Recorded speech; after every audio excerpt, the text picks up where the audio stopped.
liang nama liang jagwa tika kwa dangrau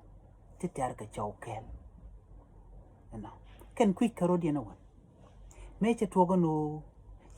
nyangungu rede cha gadjek ngain me che togo na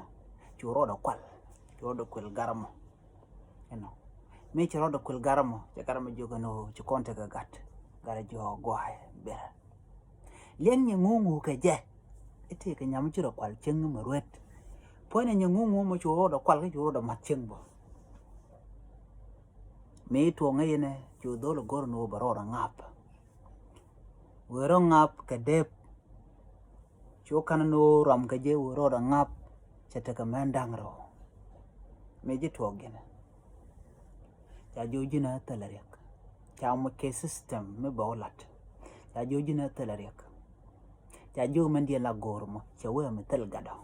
o me tel gado jenno ko mo gwaya ane bana ko gwalok mi na nyur gwalok chi ma na nyam dan te ka gat chi gaben chi ma na nyam dan tel gat chi gaben ano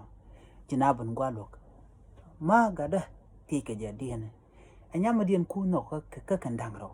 che wen nyam dan la gore anyam tel gado anyam te ka gado we ka no ro ten chen nok cha jo gwaya ka ngon ware ma la lel ke me te ka gado bodo chen me tel gado bo do rien cha chi ma na nyama jogo no nyadun ba chuko ba korol ko jen tele gat jin ma gar nyama ta ga da bi kwen a chen chi no bo ko ka bi chuko ni ala di mi chi jan nok